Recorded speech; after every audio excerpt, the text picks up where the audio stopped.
L'an 2440. Rêve s'il en fut jamais. De Louis-Sébastien Mercier. Chapitre 41. L'avant-souper. Le soleil baissait, mon guide me sollicita d'entrer dans la maison d'un de ses amis où il devait souper. Je ne me fis pas prier. Je n'avais pas encore vu l'intérieur des maisons, et, selon moi, c'est ce qu'il y a de plus intéressant dans une ville. Lorsque je lis l'histoire, je saute bien des pages, mais je cherche toujours très curieusement les détails de la vie domestique. Quand je les tiens une fois, je n'ai pas besoin de savoir le reste, je le devine.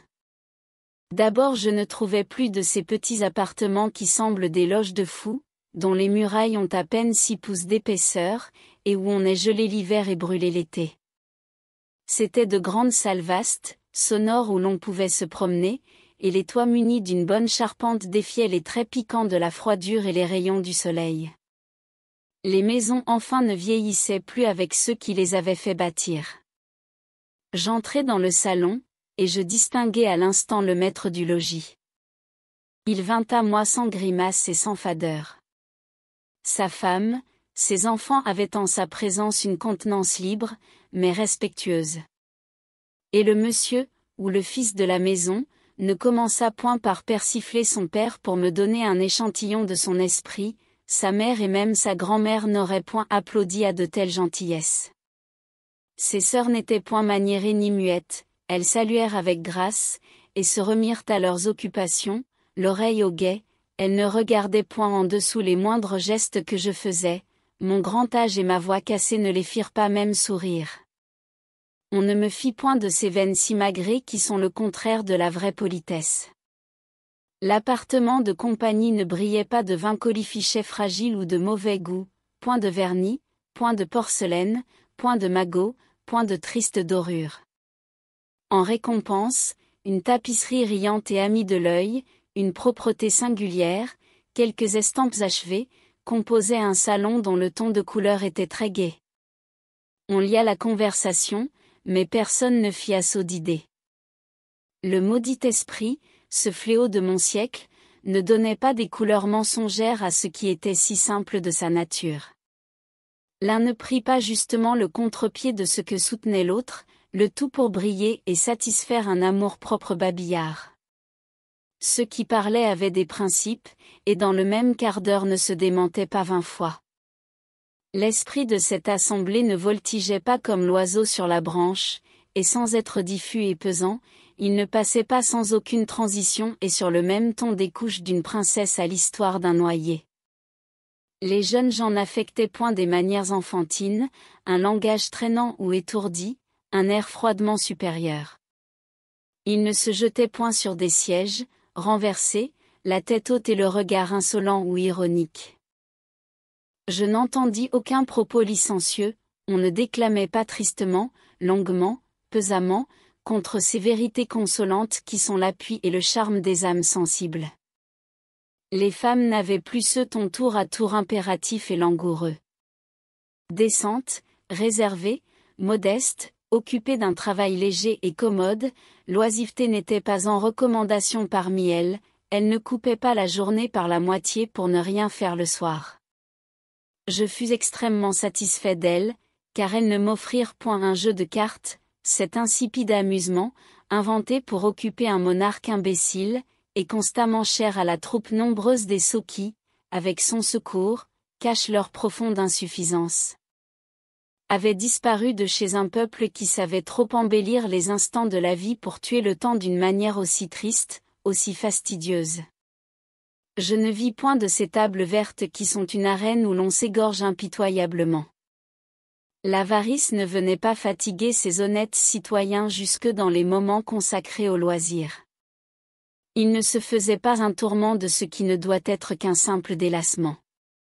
S'ils jouaient, c'était aux dames, aux échecs, à ces jeux antiques et profonds qui offrent à la pensée une foule de combinaisons infinies et variées, ils avaient encore d'autres jeux qu'on pouvait appeler des recréations mathématiques, avec lesquels les enfants même étaient familiarisés.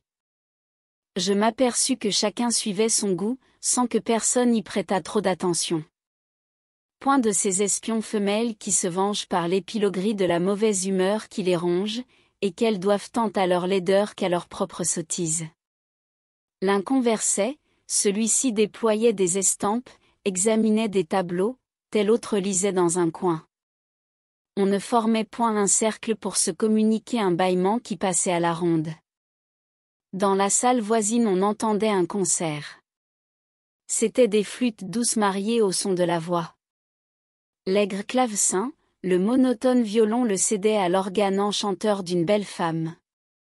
Quel instrument a plus de pouvoir sur les cœurs? Cependant l'harmonica perfectionnée semblait le lui disputer.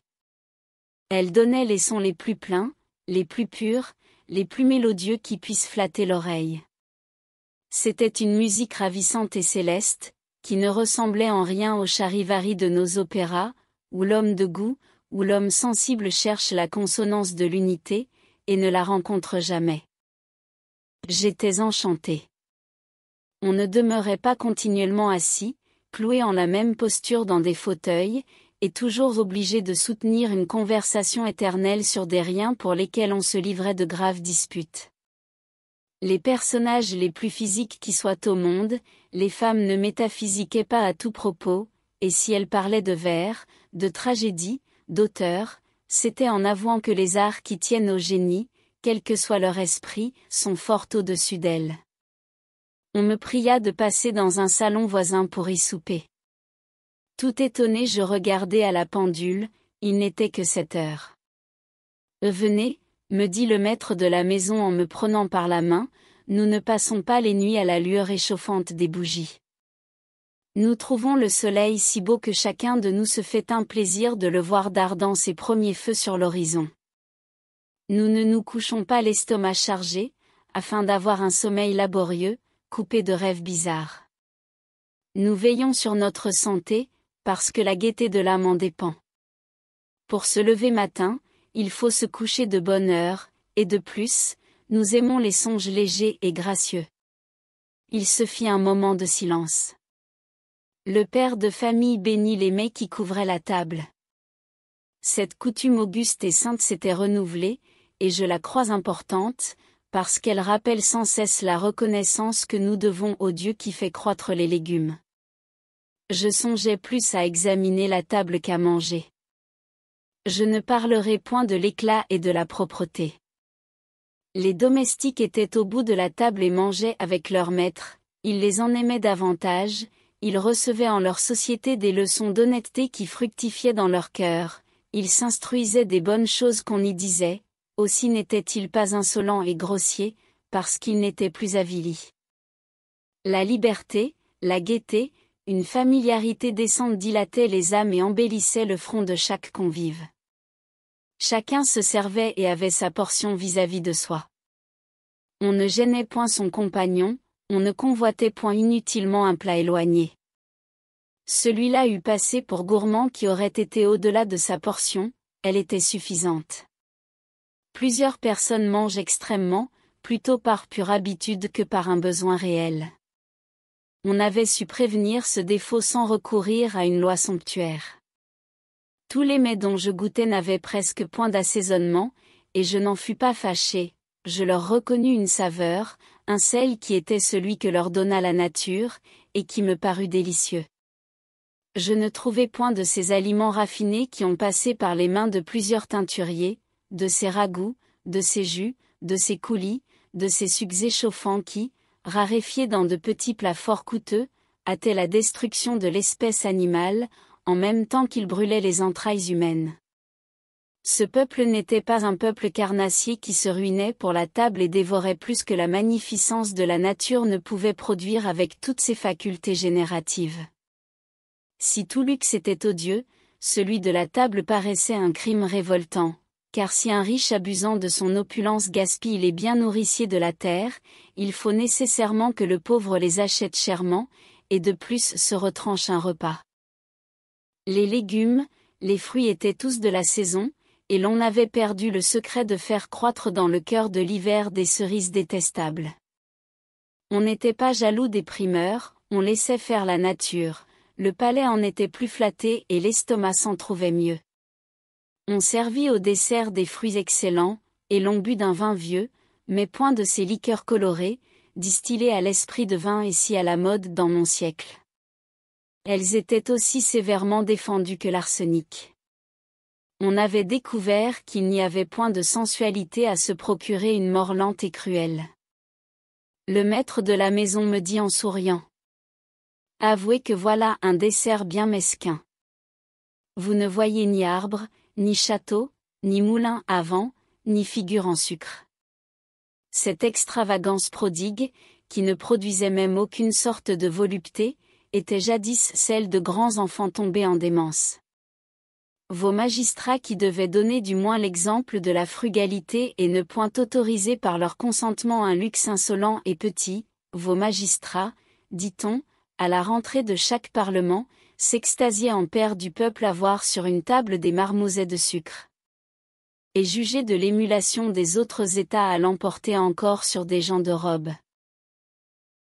Vous n'y êtes pas, lui répondis-je, admirez notre savante industrie, on a exécuté de mon temps, sur une table large de 10 pieds, un opéra avec toutes ses machines, décorations, acteurs, danseurs, orchestres, tout était de sucre, et les changements se sont exécutés comme sur le théâtre du Palais-Royal. Pendant ce temps tout un peuple assiégeait la porte, pour avoir le rare bonheur de jeter un rapide coup d'œil sur ce superbe dessert dont il payait assurément tous les frais. Le peuple admirait la magnificence des princes, et se croyait très petit devant eux. Chacun se prit à rire. On se leva de table avec gaieté, on rendit grâce à Dieu, et personne n'eut de vapeur ni d'indigestion. Merci d'avoir écouté cette vidéo. Si cette vidéo vous a plu, vous pouvez vous abonner gratuitement à la chaîne Coin Livre Audio. N'oubliez pas de liker avec le pouce vers le haut. Vous pouvez aussi me laisser un commentaire. À bientôt.